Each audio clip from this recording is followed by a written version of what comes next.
मैं डूरियो कॉन्टिनेंट में पहुंचा और मेरा मार्शल सोल था डेथ ब्लैक बो। सिर्फ 14 साल की उम्र में मैं पहले ही लेवल 45 का सोल मास्टर बन चुका था। एक ही तीर से मैंने 1000 मीटर तक फैले बीस टाइड को बर्फ में जमा दिया। कल मैं स्वयं 9 ट्रेजर ग्लेज टाइल सेट जाऊंगा। वे मेरे पूरे साधना संसाधनों की जिम्मेदारी उठाएंगे। लोग कहते थे मैं एक राक्षस हूं, और वे सही कहते थे, क्योंकि मेरी स्पिरिचुअल सी में 3000 रक्तिम आंखें तैर रही थीं। हर एक आंख इस सड़े गले संसार को चुपचाप निहार रही थी। मैंने पूरी तरह काले रंग का वो विशाल धनुष उठाया। उसी क्षण पूरा स्टारडू फॉरेस्ट कांप उठा।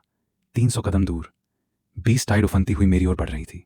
हजारों साल पुराने सोल बीस्ट की गर्जना प्राचीन भूमि को चकनाचूर कर रही थी। इसी समय निंगटियान की 7 ट्रेजर ग्लेज्ड टाइल पगोड़ा अभी अभी अपना पहला सपोर्ट स्किल सक्रिय कर पाई थी, और वू फेंग के रेड ड्रैगन की अग्नि अभी उसकी हथेली में ही इकट्ठी हो रही थी। मानो समय धीमा पड़ गया हो। धनुष की डोरी खींची। जैसे ही उंगलियां छूटी, सफेद ड्रैगन जैसी चमकती एक बर्फीली तीर जमीन से सटकर आगे निकल गई। जहां जहां वो गुजरी वहां सब कुछ जम गया। उड़ते हुए पक्षी आसमान में ही ठहर गए। दौड़ते हुए जानवर उसी मुद्रा में जम गए। डूलियो कॉन्टिनेंट की शाम हल्की ठंडी थी। मैं उस उजड़े हुए गांव के सामने खड़ा था। कुछ ही समय पहले यहीं एक भयावह नरसंहार हुआ था। मैं इस पूरे गांव का एकमात्र जीवित बचा व्यक्ति था।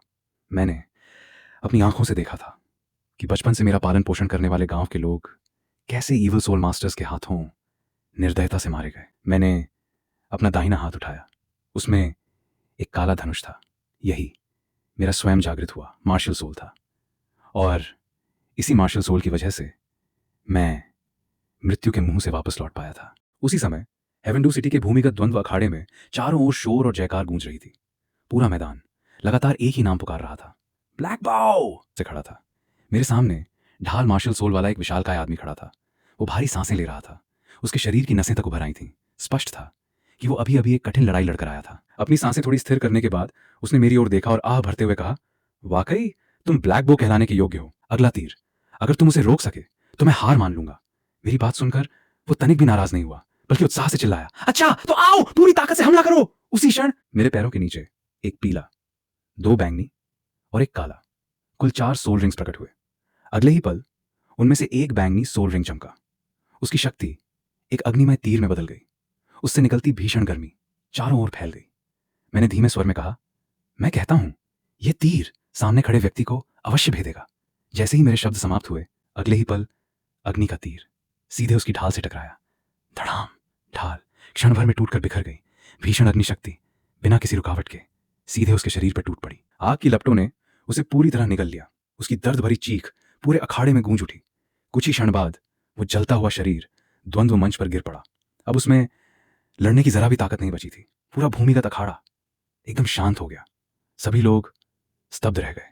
कुछ पल बाद चारों ओर हैरानी से भरी सांसों की आवाजें सुनाई देने लगीं।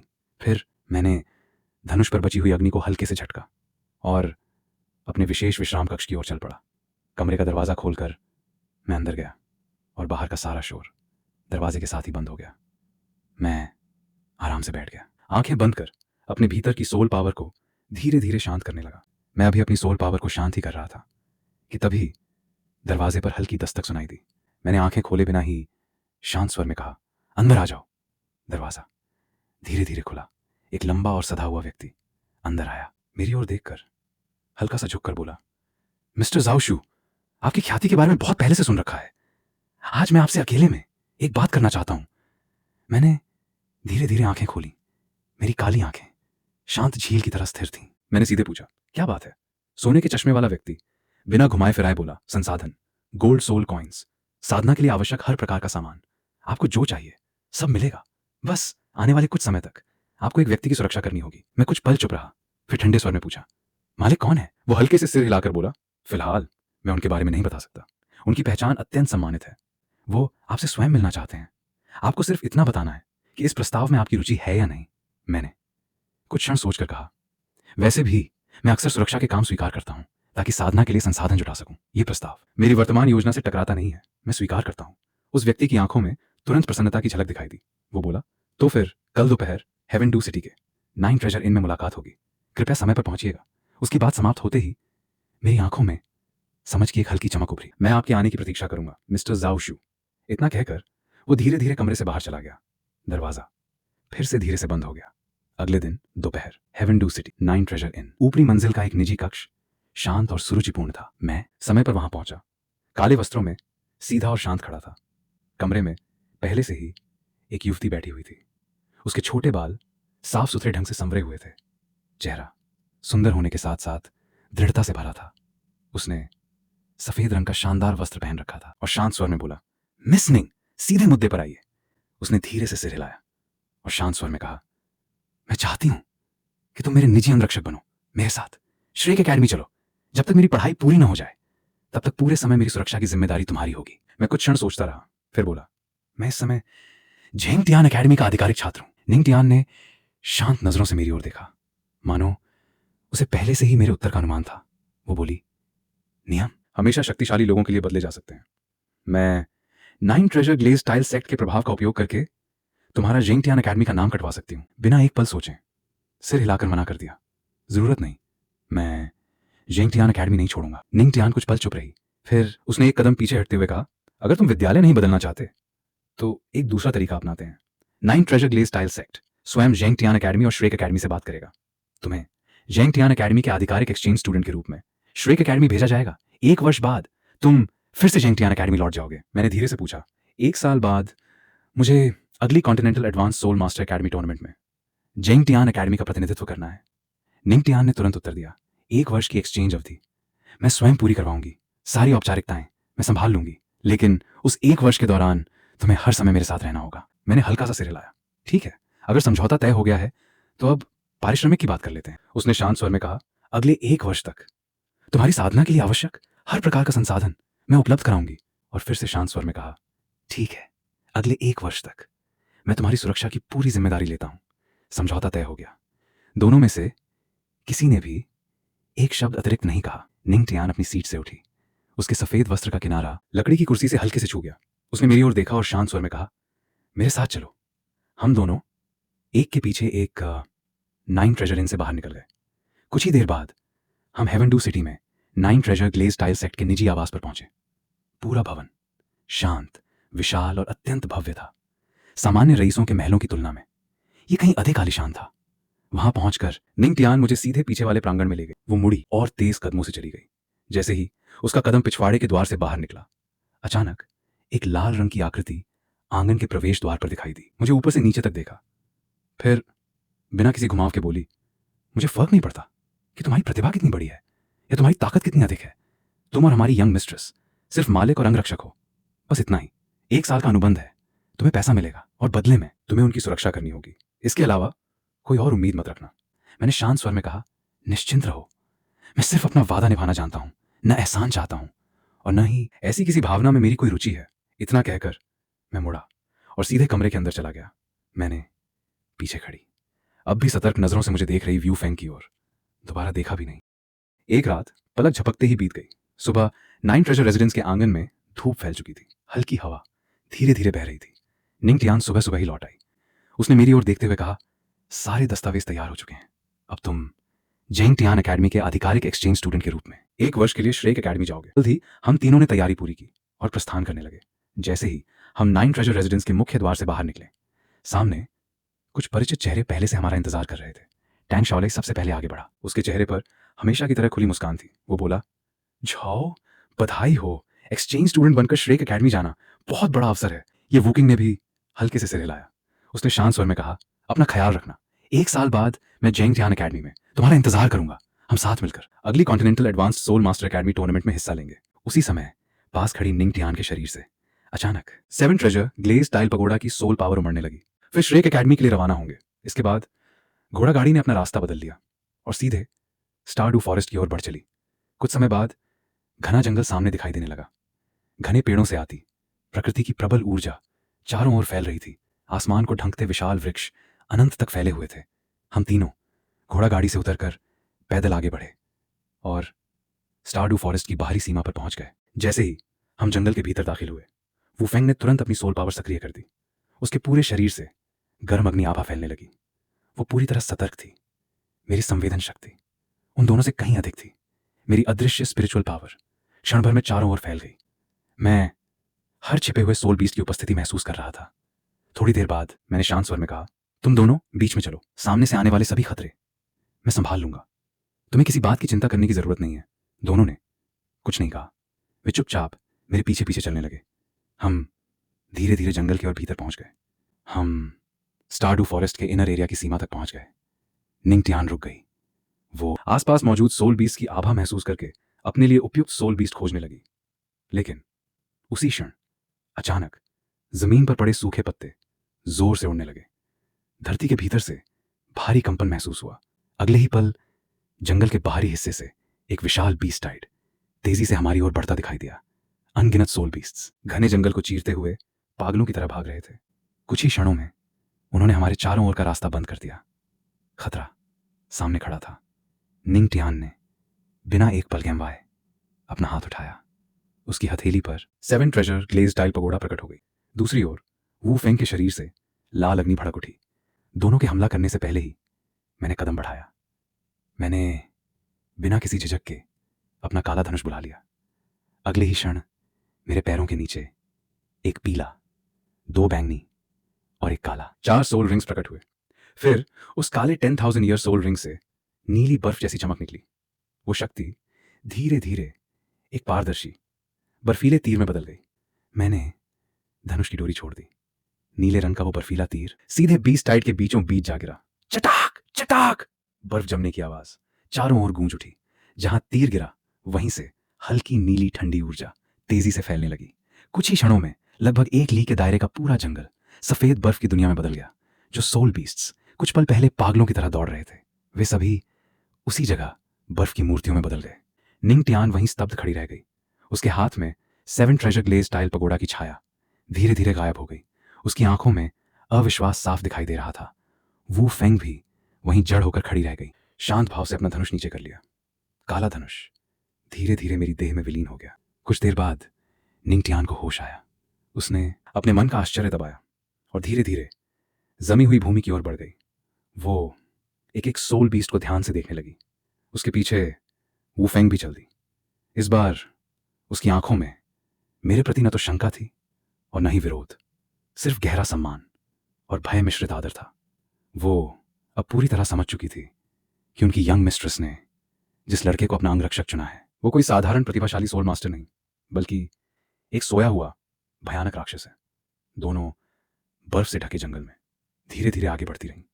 उसी समय अचानक एक बूढ़ी और गूंजती हुई आवाज मेरे मन में सुनाई दी। हाँ, मैंने कभी नहीं सोचा था कि मेरी एक बची हुई आत्मा अब भी जीवित रह पाएगी। सिर्फ इन 2 वाक्यों को सुनते ही मैं समझ गया कि बोलने वाला कौन है। वो था आइलेक्स, नेक्रोमैंसर, गॉड और कैलमिटी ऑफ द अनडेड। मैंने तुरंत समझ लिया कि अभी अभी हुई बीस्ट टाइड दरअसल तियानमैंग आइस वॉर्म के सील से निकली स्पिरिचुअल पावर की लहरों के कारण हुई थी। जब मेरी चेतना स्पिरिचुअल सी में पहुंची तो देखा कि आइलेक्स मुझसे पहले ही वहां आ चुका था। कुछ क्षण बाद उसने मेरी ओर देखकर कहा, बच्चे, तुम्हारी स्पिरिचुअल सी वाकई कुछ अलग है। मैंने हल्की मुस्कान के साथ सिर खुजलाते हुए कहा, मैंने भी नहीं सोचा था कि आप जैसे महान वरिष्ठ भी ऐसा कहेंगे। सचमुच बहुत विशेष है।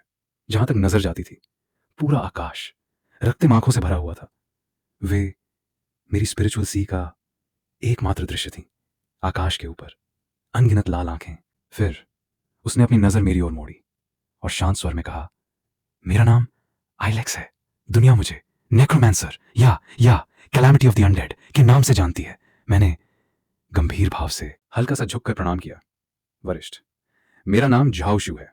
आपसे मिलकर सम्मानित महसूस कर रहा हूं। एक दूसरे का परिचय होने के बाद आइलेक्स ने शांत स्वर में कहा, वरिष्ठ, आप निश्चिंत होकर यहीं विश्राम कीजिए। मेरी स्पिरिचुअल सी आपके रहने का स्थान बन सकती है। उसी समय मेरी चेतना भी वास्तविक दुनिया में लौट आई। उस समय निंगटियान को अपने लिए एक उपयुक्त सोल बीस्ट मिल चुका था। वो 1000 वर्ष पुराना जायंट स्ट्रेंथ एप था। ये शुद्ध शक्ति प्रकार का सोल बीस्ट था। लेकिन इस समय पूरा जायंट स्ट्रेंथ एप मेरी बर्फ में पूरी तरह जमा हुआ था। मोटी बर्फ की परत उसके पूरे शरीर को ढके हुए थी। निंगटियान ने उस जमे हुए सोल बीस्ट को देखा और बेबस होकर खड़ी रह गई। उसे समझ नहीं आ रहा था कि वो उस तक पहुंचे कैसे। वू फेंग तुरंत आगे बढ़ी। उसने बिना किसी झिझक के अपने रेड ड्रैगन मार्शल सोल को सक्रिय कर दिया। भीषण अग्नि उसके पूरे शरीर से फूट पड़ी। चाहे उसकी आग कितनी भी प्रचंड क्यों ना हो, बर्फ की परत जरा भी नहीं पिघली। उसी समय मैं धीरे धीरे आगे बढ़ा। मैंने बस अपना हाथ उठाया, मेरी उंगलियों पर हल्की सी चमक दिखाई दी। अगले ही क्षण एक अदृश्य शक्ति पूरी बर्फ की परत पर फैल गई। चटाक चटाक लगातार टूटने की आवाजें गूंजने लगी। मोटी बर्फ परत दर परत अपने आप टूटने लगी। फिर वो वहीं बैठ गई और उसके सोल रिंग को अवशोषित करना शुरू कर दिया। चारों ओर फिर से शांति छा गई। वू फेंग एक और खड़ी थी। उसने पहल करते हुए पूछा, जाओ शू, अभी जिस आइस सोल स्किल से तुमने बीस्ट टाइड को जमा दिया, क्या वो एक्सट्रीम आइस था? मेरी रेड ड्रैगन फ्लेम उसके सामने बिल्कुल बेअसर थी। ऐसा सिर्फ एक्सट्रीम एलिमेंट के सामने ही हो सकता है। मैंने बिना कुछ छिपाए शांत स्वर में उत्तर दिया, हाँ।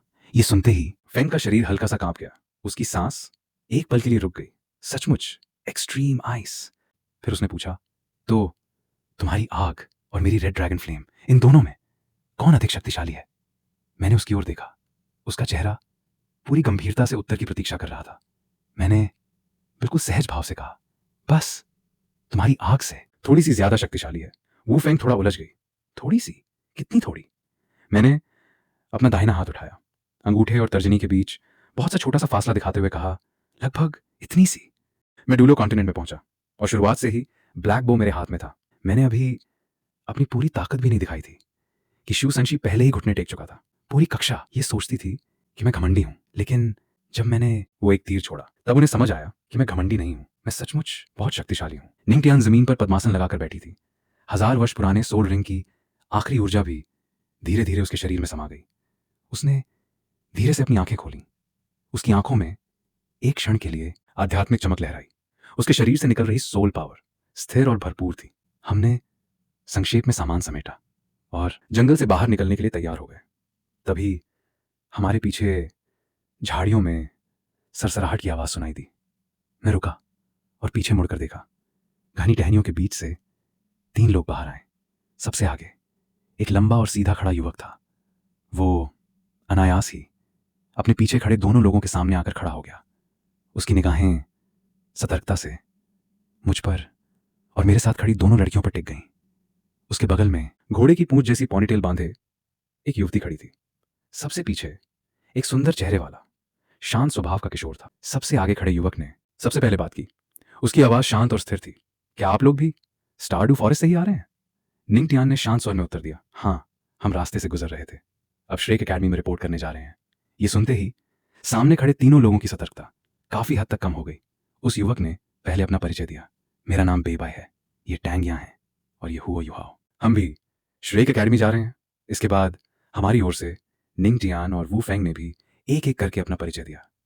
निंग टियान ने भी कोई आपत्ति नहीं की। हम तीनों मुड़कर आगे बढ़ गए। मुझे साफ महसूस हो रहा था कि पीछे खड़े तीनों लोगों की निगाहें अब भी मेरी पीठ पर टिकी हुई थी।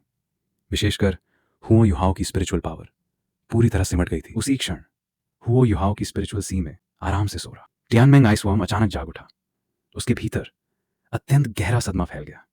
उसकी भावना पूरे स्पिरिचुअल सी में लहर की तरह फैल गई। ये 10 लाख वर्ष पुराना स्पिरिचुअल सोल बीस्ट था। अपनी अनुभूति के माध्यम से उसने मेरे आसपास तैरती हुई अनगिनत रक्तिम विशाल आंखों को देख लिया था। स्पिरिचुअल वर्ल्ड और वास्तविक दुनिया के बीच की सीमा पार करके टियानमेंग आइसवर्म ने भय के साथ महसूस किया अपने 10 लाख वर्ष पुराने स्पिरिचुअल ओरिजिन पर नियंत्रण मानो किसी अदृश्य शक्ति से प्रभावित हो रहा था। वो तुरंत पूरे स्पिरिचुअल सी को बंद कर दिया। उसकी आवाज डर से कांप रही थी। उसने बार बार हुओ युहाओ को चेतावनी दी, उस ज़ोउशु नाम के राक्षस से जितना हो सके उतना दूर रह। कुछ समय बाद हम श्रेक एकेडमी के मुख्य द्वार पर पहुंचे। देश विदेश से आए असंख्य युवक और युवतियां मुख्य प्रवेश द्वार के सामने भीड़ लगाए खड़े थे। सबने अलग अलग अकादमियों की वर्दी पहन रखी थी। हर चेहरे पर उत्साह और हल्का तनाव साफ दिखाई दे रहा था। नई छात्र पंजीकरण की प्रक्रिया बहुत तेजी से पूरी हो गई। निंग टियान और वू फेंग दोनों ही असाधारण प्रतिभाशाली थीं। ऊपर से वे 9 ट्रेजर ग्लेज टाइल सेट की प्रतिनिधि भी थीं।